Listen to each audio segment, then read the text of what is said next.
आज की इस वीडियो में हम देखेंगे क्लास 6 का हिस्ट्री बुक का चैप्टर नंबर 2 जिसका नाम है इंडिया दैट इज भारत। वैसे तो हमारे देश के बहुत सारे नाम हैं पर दो ऐसे नाम जो कि हमें अक्सर सुनने को मिलते हैं, एक है इंडिया और एक है भारत। तो इन दोनों के बारे में देखेंगे कि अगर इंडिया बोलते हैं तो क्यों बोलते हैं, इंडिया नाम नाम कैसे पड़ा, या फिर भारत नाम जो बोलते हैं तो ये भारत नेम कैसे पड़ा हमारे देश का। एक कोटेशन दिया गया है सिरी और बिंदो के द्वारा। उसको पहले हम देख लेते हैं। In India at a very early time the spiritual and cultural unity was made complete. इसमें क्या कहा गया है कि हमारे इंडिया में जो स्पिरिचुअल स्पिरिचुअल मतलब जो धार्मिक चीज़ें से लोग थे, एक तरह से जुड़े हुए थे। कल्चरल मतलब जो अलग अलग तरीकों को फॉलो किया करते थे। मतलब कि जैसे कि इसे मैं अभी एक्सप्लेन करता हूँ डिटेल्स में। जैसे कि बहुत समय पहले प्राचीन भारत में एंशिएंट टाइम में जो पूरे एरिया थे हमारे इंडियन सब कॉन्टिनेंट के, वो एक पॉलिटिकल एम्पायर के अंदर आया करते थे। जैसे कि अशोक, राजा अशोक, गुप्ता एम्पायर। इसके बारे में भी आगे के चैप्टर में क्लास 7 में डिटेल्स में देखेंगे।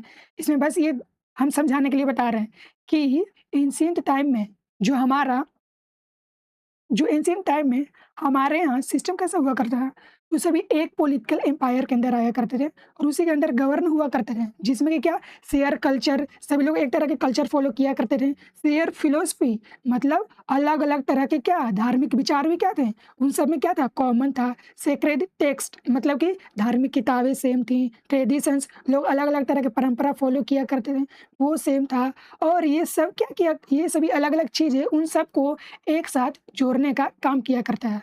तो इसका मतलब यही हुआ, यहाँ से लेकर in India at a very early time spiritual and cultural unity was made complete. ये आज से नहीं है या अभी से नहीं है, ये क्या है हमारे यहाँ एंशिएंट टाइम से ही देखने को हमें मिलता है। नेक्स्ट है and became the various stuff of the life of all this great search of humanity between the. इसके बारे में आगे देखिए, यहाँ से समझते हैं various of life of all this great search of humanity. इसका मतलब क्या हुआ, ये जो एक साथ हमें देखने को मिलते हैं स्पिरिचुअल एंड कल्चरल यूनिटी, ये बस नाम के लिए नहीं था कि ये थे, बल्कि ये होता हुआ दिखाई भी दिया करता है। कैसे, जैसे कि मिलियंस ऑफ लोग अलग अलग रीजन में रह रहे होते हैं। उसके अलावा क्या देखने को मिलता है कि ये सब जो अलग अलग तरह के कस्टम्स, एथिक्स मतलब मोरल वैल्यू, आर्ट, फिलोसफी, इन सब से भी हमें क्या पता चलता है, ये हमें प्रूफ दे दे कि नहीं, या सिर्फ कहने के लिए नहीं, या रियल में एक्चुअल में ऐसा क्या हुआ करता था between the Himalayas and the two seas. और इसका मतलब क्या हुआ, ये बता रहे हैं हमारा जियोग्राफिकल डिफिनेशन ऑफ इंडियन सब कॉन्टिनेंट। ये हमारा इंडियन कॉन्टिनेंट ये पूरे एक कहाँ से कहाँ तक था, तो ये इसके कहाँ से बता रहे हैं, Himalayas, Himalayas and two seas. Himalayas का मतलब हिमालय जो हमारे इंडिया के सबसे नदीन पात में है, हिमालयस एंड टू सीज जो कि क्या है बे ऑफ बंगाल एंड अरेबियन सी। तो वो ये किसका बात, ये किस चीज़ के बारे में बात कर रहे हैं, तो ये हमारे इंडिया के बारे में ही बात कर रही है। हमें कैसे पता चल रहा है, तो ये हमें जियोग्राफिकल कंडीशन से पता चल रहा है कि ये सारे स्पिरिचुअल यूनिटी, कल्चरल यूनिटी कहाँ देखने को मिलता है स्टार्टिंग से, ये इन रीजन के बीच में मिलता है। और ये रीजन का क्या है हमारा, ये रीजन हमारा इंडिया है। नेक्स्ट नेक्स्ट है, ये एक पिक्चर दिया गया है, इसको आप ध्यान से देखिए ज़रा, आपके बुक में भी ये दिया गया होगा पिक्चर। तो ये कहाँ का पिक्चर है, तो ये पिक्चर है north gate of the great Sanchi stupa. Sanchi stupa के नदेन गेट में ये वाला पिक्चर हमें क्या देखने को मिलता है, ये है क्या, तो a scene from rural India. Rural India का जब कब का 2300 साल पहले के रूरल इंडिया में कैसे दिखे करते थे, वो रूरल इंडिया का सीन इसमें क्या किया गया है, दिखाया गया है, जो कि कुछ ऐसा दिखता है। The big questions. अब इस चैप्टर में हम क्या-क्या पढ़ने वाले हैं उसके बारे में देख लेते हैं। तो सबसे पहला है how do we define India. हम इंडिया को कैसे डिफाइन करते हैं। What were the ancient names for India. और हमारे प्राचीन भारत में वो इंडिया का क्या-क्या नाम है जो कि यूज़ हुए हैं, या एंशिएंट टाइम में हमारे देश को किस नाम से जाना जाता था, उसके बारे में देखेंगे।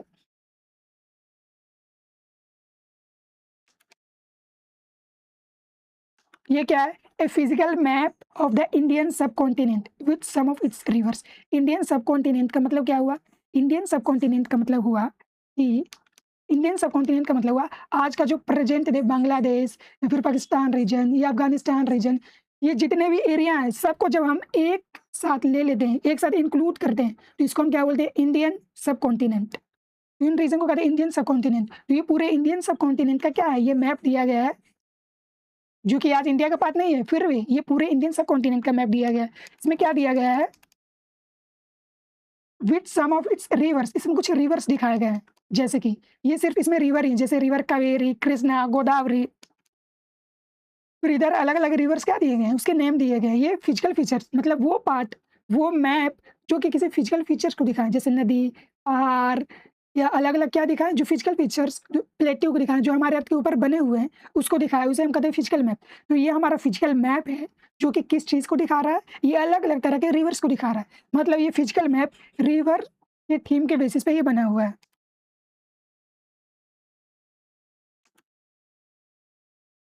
Today the India we know is a modern nation.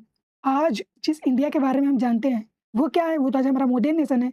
आज ऐसा दिखता है हमारा देश। जिस इंडिया के बारे में बात करते हैं वो हमारा मॉडर्न नेशन है। आज हमें ऐसा दिखता है इंडिया, विथ डिफाइंड बॉर्डर्स। इसके क्या है? बॉर्डर डिफाइन है कि हाँ, इतने से लेकर इतने, नॉर्थ से लेकर साउथ तक इतना पार्ट ही हमारा क्या है?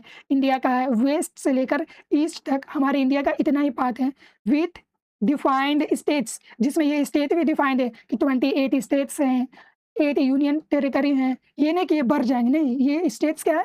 डिफाइंड है।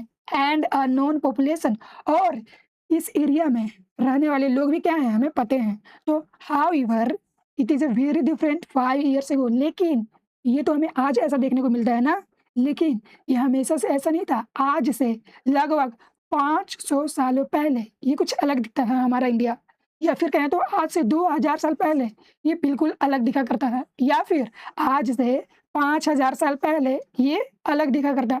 मतलब कि जो ऐसा आज हमारा मॉडर्न नेशन दिख रहा है इंडिया, वो हमेशा से ऐसा नहीं था। इसमें चेंज होते आए हैं। तो 500 साल पहले कुछ और मतलब अलग तरीका का दिखा करता था। 2000 साल पहले किसी अलग तरीके का दिखा करता था। 5000 साल पहले किसी अलग तरीके का दिखा करता था। This region of the world which we often call the Indian subcontinent. अभी हमने आपको बताया ना कि इंडियन सब कॉन्टिनेंट में क्या आते हैं। तो अभी के जो प्रेजेंट डे हमारे इंडिया का बात है, वो उसके अलावा जो अलग अलग रीजन है, जैसे अफगानिस्तान, पाकिस्तान और भूटान, बांग्लादेश, ये सारे, श्रीलंका, इन सभी एरिया को अगर जोड़ दें तो वो हमारे कौन से पार्ट में आते हैं? इंडियन सब कॉन्टिनेंट के अंदर आते हैं। Has had many different names and shifting boundaries. ये जो हमारे इंडियन सब कॉन्टिनेंट से रहे ना, ये जो अभी हमने मैप दिखाया, ये इसके क्या रहे हैं? इसके name, it has many different names. तो ये अलग अलग समय में अलग अलग नाम से जाना गया है। एंड विथ शिफ्टिंग बाउंड्रीज, और इसके बाउंड्री भी शिफ्ट होते गए, जैसे कि यहाँ के रीजन को किसी और नाम से नहीं हो सकता है। यहाँ के रीजन को क्या कहा जाए? इंडिया कहा जाए, इतने रीजन को ही। और इसके क्या, इसके नाम भी क्या थे? अलग। इस हो सकता है इंडिया फिर इतने वाले पार्ट को कहा जाए। तो इसके टाइम टू टाइम क्या हुआ है? इसके बाउंड्री फिक्स नहीं है, चेंज होते गए हैं इसके बाउंड्री, शिफ्टिंग और डिफरेंट नेम्स, और अलग अलग नामों से भी जाना गया है। We can learn about India's past and evolution from many different sources. तो इसके बारे में पता कैसे चलता है? तो वो अलग अलग सोर्सेज पता है ना क्या होता है? तो सोर्सेज वो चीज़ें होती हैं, हमने चैप्टर 1 में पढ़ के आया है कि सोर्सेज वो चीज़ें होते हैं जिससे कि हमें हिस्ट्री के बारे में जानने को मिलता है। तो ये हमें अलग अलग सोर्सेज से मिलता है। ये पता चलता है कि हमारे देश के क्या अलग अलग नाम रहे हैं, और उसके बाउंड्री भी फिक्स नहीं रहे, वो चेंज होते रहे हैं। Consider the physical map of the Indian subcontinent at the start of the chapter. What are its natural boundaries that you can make out? में कहा गया है कि आप एक फिजिकल मैप लीजिए इंडिया का। उसमें क्या करना है आपको? इंडियन सब कॉन्टिनेंट का, मतलब पूरे एरिया को जोड़कर उसमें आपको नेचुरल बाउंड्री कौन कौन सा दिखाई दे रहा है। तो यहाँ पे एक ऊपर हमने मैप देखा था, तो इसमें क्या क्या दिखाई दे रहा है? तो इधर क्या है? पहाड़ है इधर साइड, जो कि क्या नेचुरल बाउंड्री बना रहे हैं। और इसके ठीक नीचे साइड अरेबियन सी वेस्ट में, और हमारे ईस्ट में क्या है? बे ऑफ बंगाल है, जो कि हमारे इंडिया का नेचुरल बाउंड्री क्या कर रहे हैं? क्रिएट कर रहे हैं।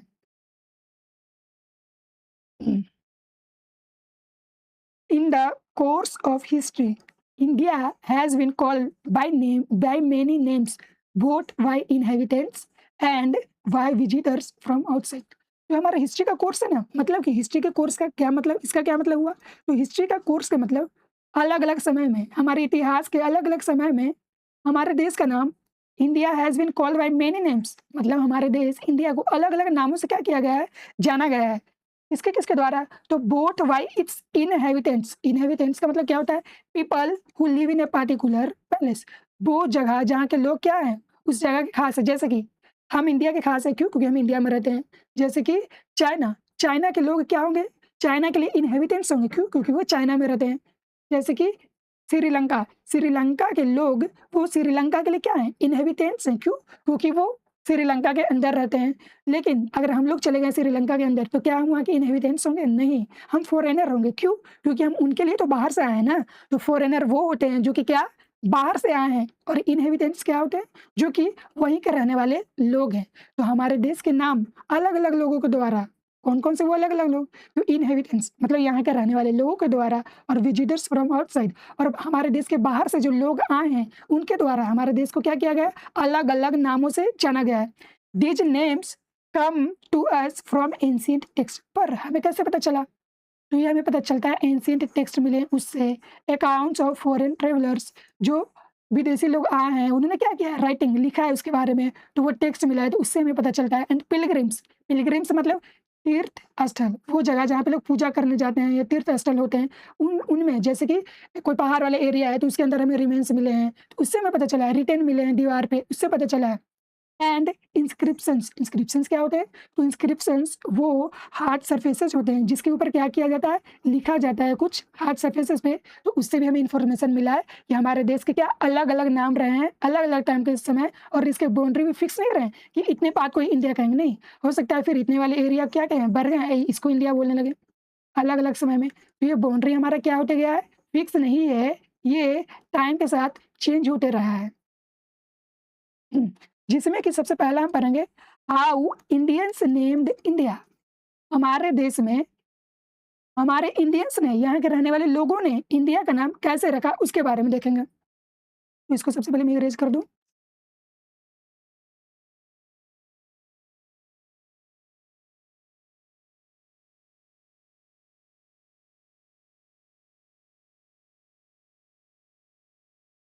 ठीक, तो इसमें हम देखेंगे कि हमारे यहाँ के रहने वाले लोगों ने हमारे देश का नाम कैसे दिया उसके बारे में। The Rigveda is India's most ancient text, जो हमारे ऋग्वेदा है ना, वो हमारे सबसे प्राचीन ग्रंथ माने जाते हैं, जिसके बारे में हम देखेंगे चैप्टर 7 में, इसी बुक में, आगे के चैप्टर में। It is several thousands years old, और यह क्या है? हजारों साल पुराना टेक्स्ट है, जो कि क्या है? लिखा गया है। सब कॉन्टिनेंट के कौन से रीजन? सब कॉन्टिनेंट तो पूरे में फैले हुए हैं ना, लेकिन नहीं, उसके ये कौन सा पार्ट है? तो ये हमारा नॉर्थ, नॉर्थ मतलब कि ऊपर, ऊपर वाला पार्ट, नॉर्थ वेस्ट मतलब इधर साइड, इस वाले एरिया का क्या कर रहा है? हमारे इंडिया के इस वाले एरिया का बात कर रहा है। तो उसका यहाँ पे एक इमेज दिया गया है, जिसमें हमें पता क्या चलता है? द नेम ऑफ द सप्त Sendhwa, that is the land of the seven reverse. इसमें क्या हमें नाम देखने को मिलता है? इस एरिया को हमारे एंशिएंट टाइम में इस एरिया को किस नाम से जाना जाता था? सप्त सिंधवा। सप्त सिंधवा का मतलब क्या है? सप्त सिंधवा, सप्त का मतलब है seven, seven reverse, and the word Sendhwa comes from Sindhu, और ये जो सिंधवा शब्द है ये किससे आया है? सिंधु से आया है। सिंधु क्या है? विच रेफर्स टू, सिंधु किस चीज को बता रहे हैं? ये बता रहे हैं टू द इंडस रिवर, ये इंडस रिवर के बारे में बता रहे हैं सिंधु, और at times to a river in general. तो सिंधु का मतलब क्या होता है? सिंधु का मतलब होता है इंडस रिवर, जो कि क्या सिंधु नदी को दिखा रहे हैं, या फिर नॉर्मली ये नदी के लिए भी नॉर्मल यूज कर सकते हैं सिंधु को। तो सप्त सिंधवा मतलब कि 7 नदी से मिलकर बना हुआ। 7 नदी कौन-कौन से हैं? तो रिवर इंडस, ये river Indus, river Jhelum, Chenab, Ravi, Sutlej, Beas, Saraswati, ये कितने हुए? 1, 2, 3, 4, 5, 6, 7, ये टोटल कितने हो गए? 7 रिवर्स। तो ये जो 7 रिवर से मिलके ये हमारे लैंड बने हुए हैं, इन्हें क्या कहा गया? सप्त सिंधवा। सप्त का मतलब 7 रिवर से मिलकर, सिंधवा मतलब कि ये इंडस रिवर से क्या कर रहा है? ये इंडस रिवर्स को रिफर कर रहा है, या नॉर्मल सिंधवा का मतलब क्या? रिवर्स। तो उस एरिया को इससे हमें क्या पता चलता है? इस ऋग्वेदा के, इस ऋग्वेद से हमें ये पता चलता है कि हमारे इंडिया के नॉर्थ वेस्ट रीजन के कौन नाम से, नॉर्थ वेस्ट रीजन को किस नाम से जाना जाया करता था? तो वो है सप्त सिंधवा। ये जो अभी पिक्चर दिया हुआ है, ये north northern west region of the Indian subcontinent, इसमें दिखाया गया है जूम करके। फिर इसमें देखेंगे moving on in time, BC names for other parts of India appear in the literature. पर अगर हम समय में अगर आगे बढ़े ना, तो हमें इंडिया के अदर पार्ट्स मतलब नॉर्थ वेस्टर्न रीजन के अलावा भी अलग अलग रीजन के क्या मिले हैं, नाम मिले हैं, लिटरेचर में क्या हुए हैं, अपियर हुए हैं। कौन से लिटरेचर? तो the Mahabharata is the one of India's most famous text. जो महाभारत है ना, वो हमारे इंडिया का क्या है, बहुत ही फेमस टेक्स्ट हुए हैं। जैसे महाभारत, रामायण, उसमें से क्या है, महाभारत। जो कि इसके बारे में हम क्या पढ़ेंगे, महाभारत के बारे में, टेक्स्ट के बारे में हम देखेंगे इस चैप्टर में। इसका नाम क्या है, our cultural heritage and knowledge traditions. इस चैप्टर में हम पढ़ेंगे इसके बारे में डिटेल्स में कि महाभारत टेक्स्ट क्या है, कब लिखे गए, इसके बारे में। तो इसमें हमें महाभारत में क्या देखने को मिलता है, interestingly it lists many regions. इसमें बहुत सारे रीजन्स के क्या मिलते हैं, नाम मेंशन मिलते हैं। जैसे कि सच एज कश्मीरा, इसमें कश्मीरा देखने को मिलता है, जो कि आज क्या है, मोर और लेस टू डेज कश्मीर, जो कि आज कहीं ना कहीं हमें कश्मीर जहाँ पे देखने को मिलता है ना, उसी को क्या कभी कश्मीरा कहा जाता था। कौन से समय में, महाभारत के बुक में लिखा गया है, महाभारत के समय में। कुरुक्षेत्र, ये क्या है, पार्ट्स ऑफ हरियाणा टुडे, आज का जो हरियाणा का पार्ट है उसे क्या कहा गया है इसमें, महाभारत के टेक्स्ट में, कुरुक्षेत्र। बंगा, जो कि क्या हुआ करता है, पार्ट्स ऑफ बंगाल, जो आज के बंगाल का पार्ट्स हैं वो हुआ करते थे कभी वंगा। प्रयाग ज्योतिषा, जो कि रफली 2 डेज असम, आज का जो असम का पार्ट है उसे क्या कहा गया है, प्रयाग ज्योतिषा। कच्चा, 2 डेज कच्छ, जो आज का कच्छ रीजन है उसको क्या कहा गया, कच्चा कहा गया। केरला, मोर और लेस 2 डेज केरला, जो आज के केरला में देखते हैं तो वो कहीं ना कहीं क्या उसे कहा गया है, उसे केरला कहा गया है। इसे केरला को केरला ही लिखा गया है इसमें महाभारत के टेक्स्ट में। तो ये हमने क्या देखा, ये हमारे इंडिया के ही, ये क्या है, हमारे इंडिया के ही अलग अलग पार्ट के क्या हैं, नाम दिए गए हैं कि अलग अलग पार्ट को किस नाम से जाना गया है, नॉर्दर्न वेस्ट वाले रीजन को किस नाम से जाना गया है, उसके बारे में, मतलब ये इंडिया के अलग अलग जो पार्ट हैं उसके बारे में बताया गया है।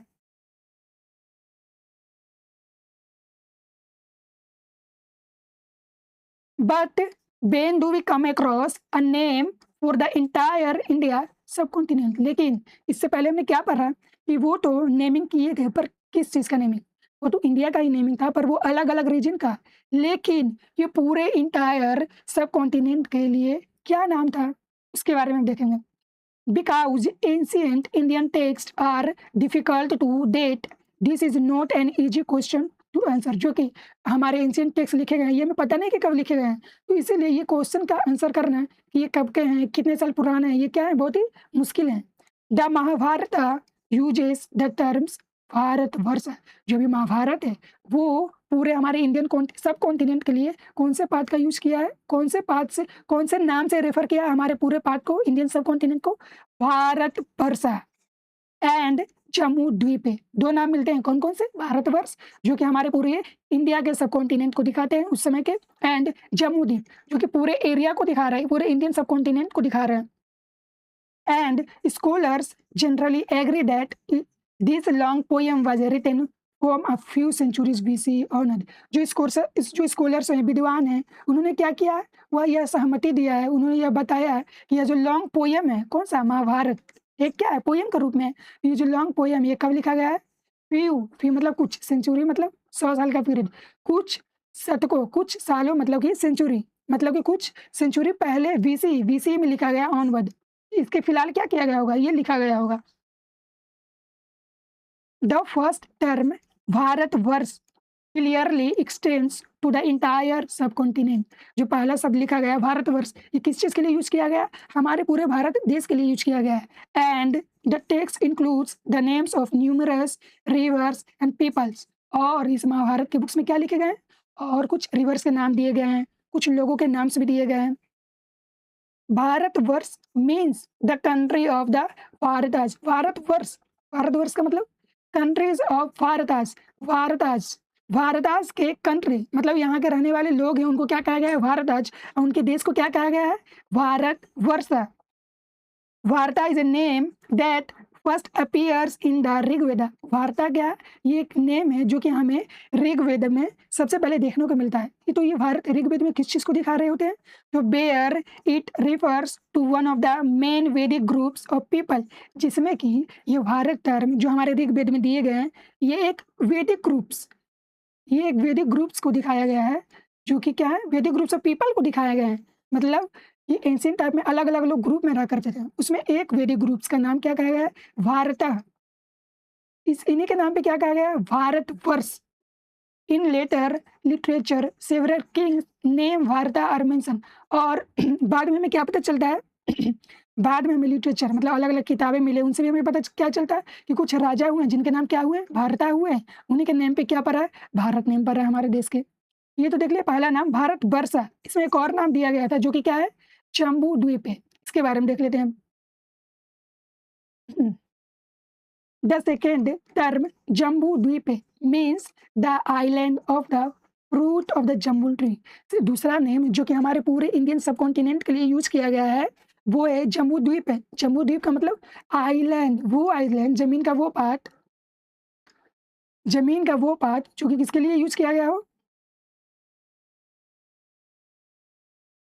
आइलैंड, जमीन का वो पार्ट जो कि जहाँ पे क्या पाए जाते हैं? Fruit of the jambu tree, जहाँ पे जामुन के पेड़ पाए जाते हैं। This is indeed a common tree native to India. और ये जो माना जाता है ऐसा कि ये जो हमारे जामुन के पेड़ है ये हमारे इंडिया के नेटिव है। नेटिव का मतलब वो यहीं पाए जाते हैं और कहीं नहीं पाए जाते हैं। मतलब कि वो यहीं से आए, कहीं से लाकर इसे उगाए नहीं गए। ये हमारे इंडिया में क्या नेचुरली पाए जाते हैं। Also called jambul tree. और इसी जामुन को ट्री को क्या कहते हैं? जम्बुल ट्री कहते हैं। मालाबार प्लम ट्री, और एक और नाम से जानते हैं क्या? Malabar plum tree etc. Jambudvipa came to mean the Indian subcontinent. और इस जम्बू द्वीप का मतलब क्या हुआ करता है? ये पूरे हमारे इंडियन सब कॉन्टिनेंट को, रीजन को क्या रिप्रेजेंट किया करते रहे? क्या? जम्बू द्वीप वाले नाम। In fact we get a good clue from an Indian empire his name Ashoka. Ashoka के बारे में हम आगे पढ़ेंगे। अशोक राजा जो कि बहुत महान राजा हुए, उनसे हमें क्लू मिलता है। एक हमें क्या मिलता है? ये सबूत मिलता है, प्रूफ होता है क्या कि वी विल, इससे हमें ये प्रूफ मिलता है कि ही we can take his date to about इतना ईयर बीसी। ये जो राजा हुए हैं, राजा अशोक, वो 250 बीसी के अराउंड हुए हैं।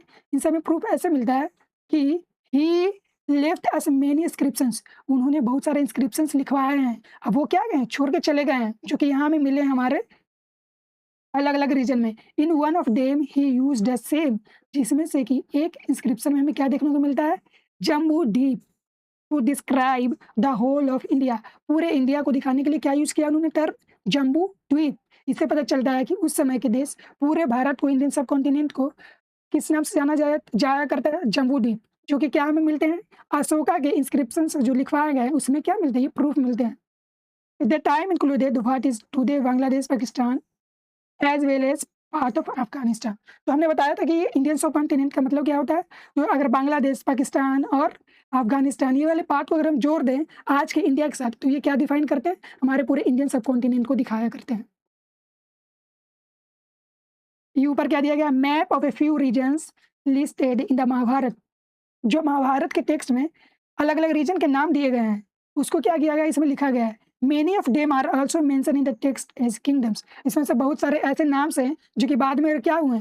राजा हुए या उनके किंगडम्स हुए, उसमें भी कुछ नाम क्या है? देखने को मिलते हैं। You don't need to remember those regions. आपको इसे याद नहीं करना है, but notice how they cover the entire geography of the subcontinent. बस ये देखने के लिए दिया गया है कि ये जो अलग-अलग नाम है हमारे पूरे इंडिया की जियोग्राफी को कैसे कवर करते हैं, कौन-कौन से रीजन को कवर करते हैं। तो एक-एक करके हम देखते हैं।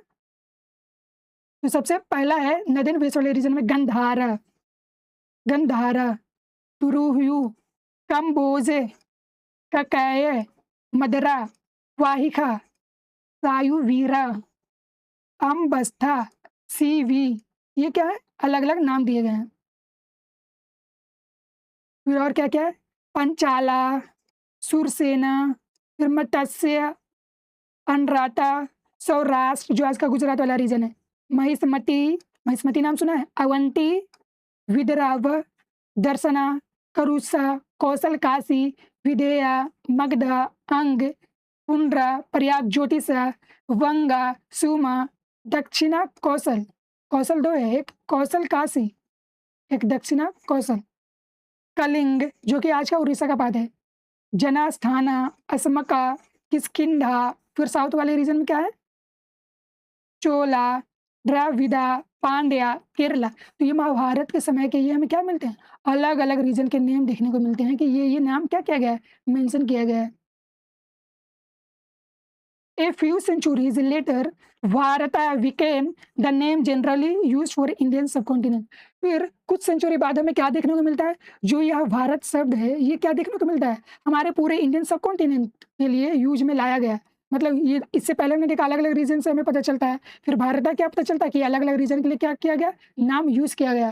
For instance in an ancient text called Vishnu Purana we read, इसमें से एक और टेक्स्ट दिया गया जिससे हमें पता चलता है कि भारत नेम है हमारे इंडियन सब कॉन्टिनेंट का, जो कि क्या है, विष्णु पुराण। इस विष्णु पुराण से हमें क्या देखने को मिलता है, तो पहले हम पढ़ लेते हैं। उत्तरम यत् समुद्रस्य हिमाद्रस्य व्य दक्षिणम वर्षम तद भारतम नमः। तो मतलब क्या हुआ, the country that lies north of the ocean and south of the snowy mountains, वो देश जो कि कहाँ लाई करता है, north of the ocean, ocean के नॉर्थ में, हमने अभी यहाँ बनाया था ना ओशियन, ओशियन के नॉर्थ, तो इधर ओशियन है इधर ओशियन है, तो ओशियन के इधर क्या है, ओशियंस, इधर ओशियंस है, तो ओशियंस के नॉर्थ में हमारा क्या लाई करता है, हमारा देश Bharat. And south of the snowy mountains, ऊपर हमने क्या पढ़ा था, पहाड़ है जिसपे क्या बर्फ जमे रहते हैं सालों भर, तो स्नोई माउंटेन्स बर्फ वाले पहाड़ के क्या है, साउथ रीजन में, तो इसके साउथ क्या हो गए, इधर वाले रीजन, तो इस रीजन को क्या गया है, माउंटेन्स इज कॉल्ड द भारता। इस रीजन को कौन सा नाम से कहा गया है, भारता नाम से कहा गया है। तो एक और प्रूफ मिलता है भारता का कि वो पूरे इंडियन सब कॉन्टिनेंट को किस नाम से जानते हैं, भारता नाम से जानते हैं, जो कि हमें किससे मिलता है, ये हमें विष्णु पुराण से मिलता है। ये विष्णु पुराण का एक टेक्स्ट दिया गया है उसमें। This name Bharat remains in use even today, और ये भारत अभी तक यूज में है, अभी हम यूज करते हैं ना भारत, इन नॉर्थ इन इंडिया, और नॉर्थ वाले में हम नॉर्थ जो इंडिया का हमारा नॉर्दर्न पार्ट है उसमें हम क्या कहते हैं, Bharat. It is generally written is Bharat, while in south India is it is often है भारतम। नॉर्थ वाले पार्ट में से कहते हैं भारत, जो कि आपने सुना होगा अक्सर, और जो साउथ वाले पार्ट है उसे क्या कहते हैं, भारतम। भारत का ये क्या, ये डिप्टेशन है। थिंक अबाउट इट में क्या कहा गया है, have you identify the snowy mountains, do you think this brief description of the Bharat is correct. क्या आपने बर्फीला पहाड़ देखा है जो कि हमारे नदीन पात वाले इंडिया में, क्या आपको लगता है कि हमारे भारत को दिखा रहा है, तो बिल्कुल ये हमारे भारत देश को ही दिखा रहा है। क्यों, क्योंकि जो स्नोई माउंटेन्स है ये हमारे नदीन साइड में है, इसी के साउथ पार्ट में तो हमारा देश क्या है, भारत है, इसीलिए हम कह सकते हैं कि हमारे भारत देश को ही दिखा रहे हैं। It is interesting to note that the different parts of the country adopted a similar definition for India. ये तो हमने ये देखकर क्या होगा, ये इंटरेस्टिंग बहुत है, वो इसलिए क्योंकि हमारे देश के रहने वाले अलग अलग रीजन के लोगों ने भी क्या यही डेफिनेशन अडोप्ट किया, कौन सा, कि ऊपर वाले पहाड़ वाले रीजन स्नोई माउंटेन उसके साउथ में, और नीचे जो क्या है, नीचे जो ओशियन से उसके नॉर्दर्न पार्ट में क्या है, इंडिया है।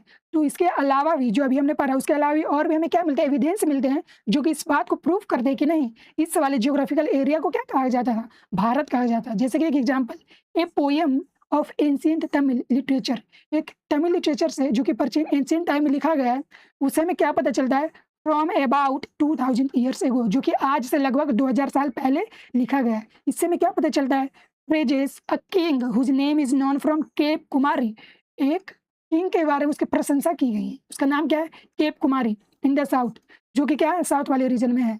From the great mountain in the north, from the oceans on the east, लिखा हुआ है ना, great mountain in the north, mountain क्या है, हमारे इंडिया के नदीन साइड में है, and oceans on the east on the west, और हमारे ईस्ट साइड में, वेस्ट साइड में, और ईस्ट साइड में क्या है, ओशियंस, और ये बीच में हमारा क्या है, भारत देश। ये किस चीज़ को रेफर कर रहा है, ये हमारे हमारे भारत देश को ही रेफर कर रहा है ये इस नाम से। You can now recognise the great mountain in the north, क्या पता कर पा रहे हैं कि ये ग्रेट माउंटेन कहाँ है, नॉर्थ में, and it should not be difficult to identity cape Kumari. अब आपको ये आइडेंटिफाई करने में मुश्किल नहीं हुआ कि ये केप कुमारी क्या है, कहाँ है। It looks like an ancient Indians knew their geography way, इससे हमें क्या पता चलता है, जो इंडियंस एंशिएंट इंडियंस थे उसके अलग अलग पार्ट के लोग भी क्या है, यह जाना करते थे कि हमारी जियोग्राफी कैसे है, मतलब हमारे आसपास के एरिया किस चीज़ से बने हुए हैं, कैसे हैं, नदीन साइड में क्या है, सदर्न साइड में क्या है।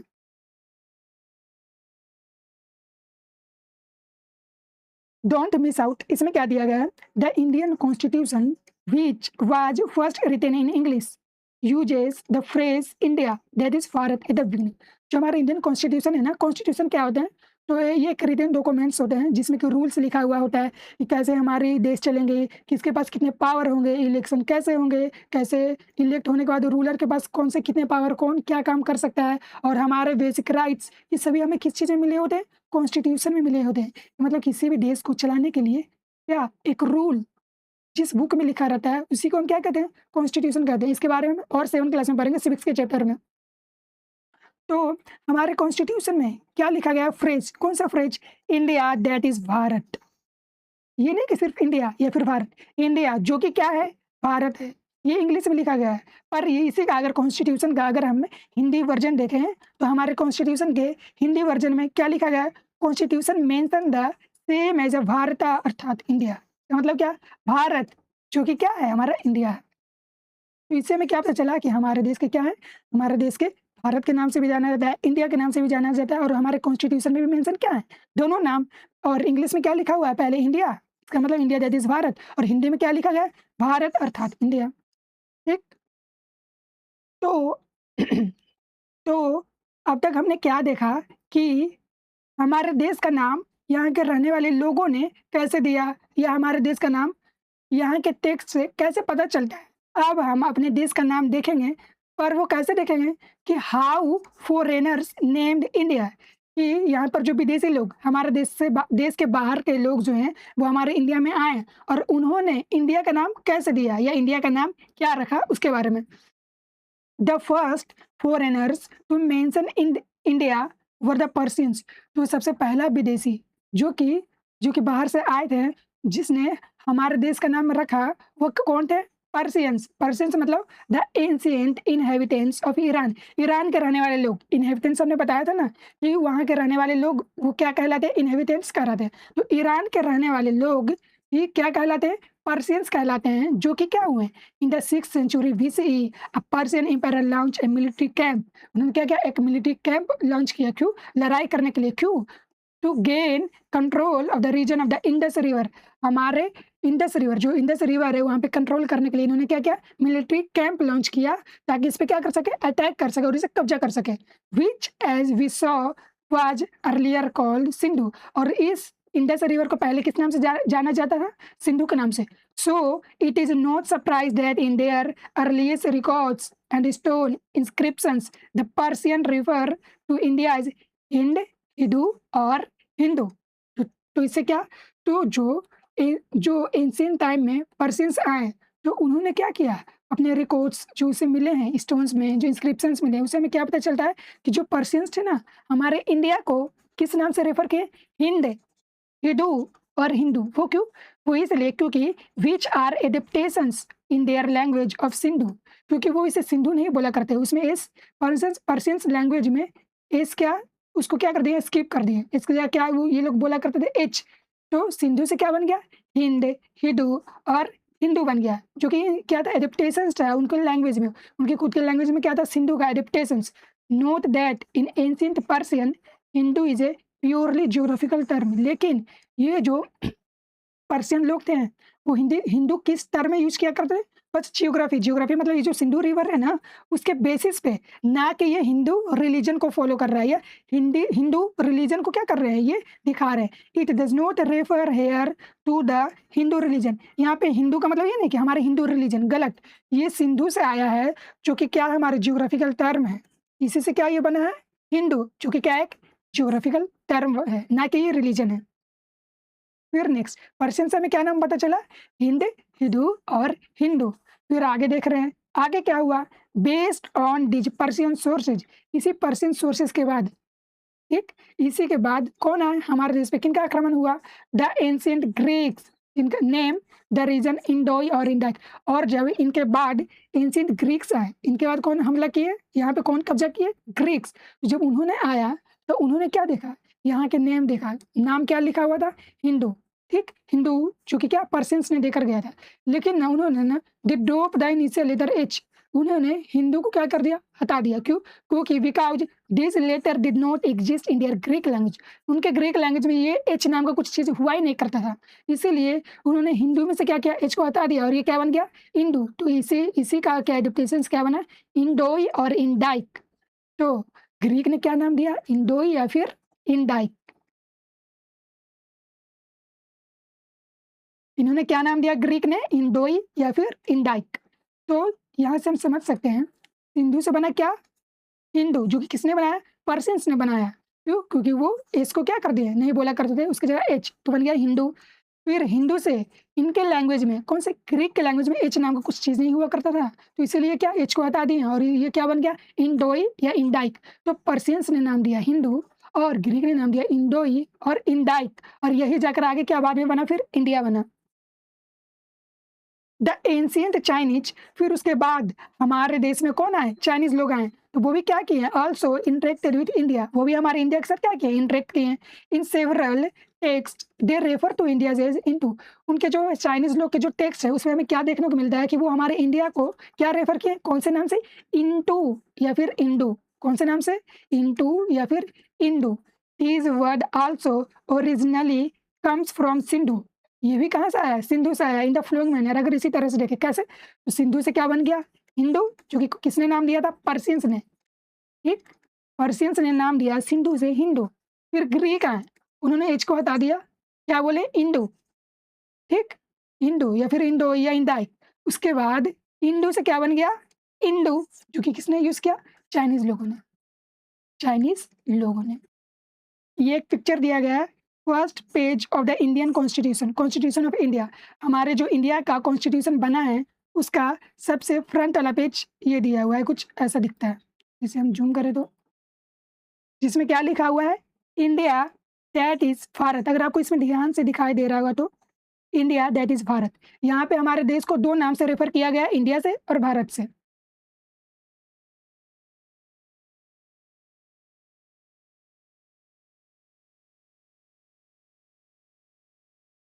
फिर नेक्स्ट जुएनजांग, फॉर्मली स्पेल्ड वेनसांग या जुएन सैंग।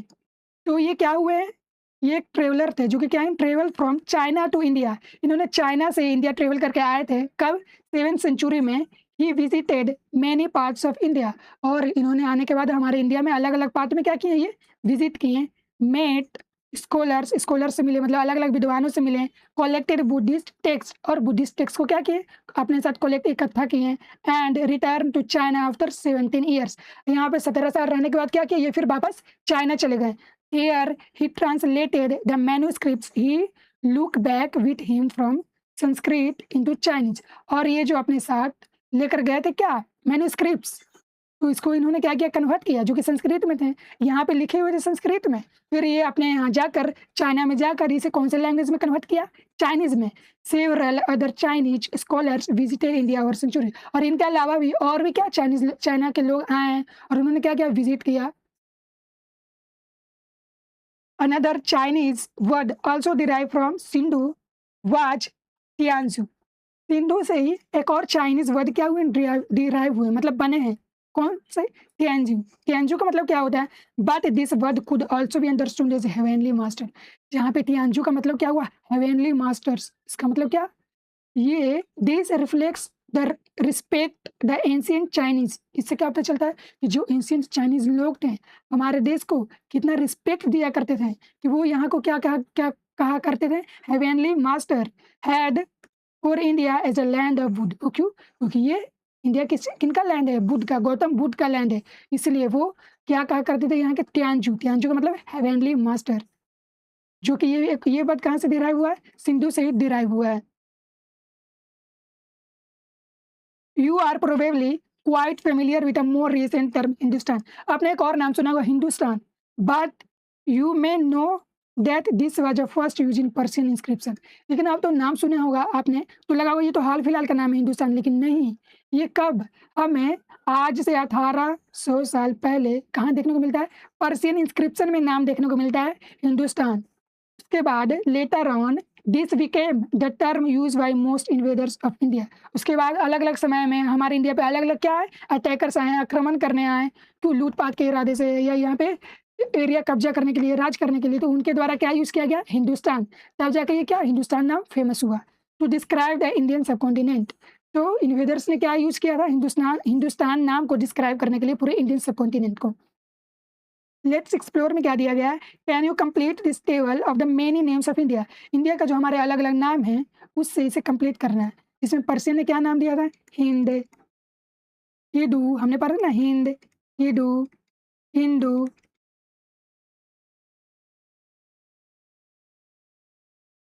फिर ग्रीक, ग्रीक ने क्या नाम दिया था? इंडोई या फिर इंडाइक। लैटिन में से क्या कहा जाता है? इंडिया। और चाइनीज में से क्या कहा गया था? इनटू या फिर इंडू। ठीक।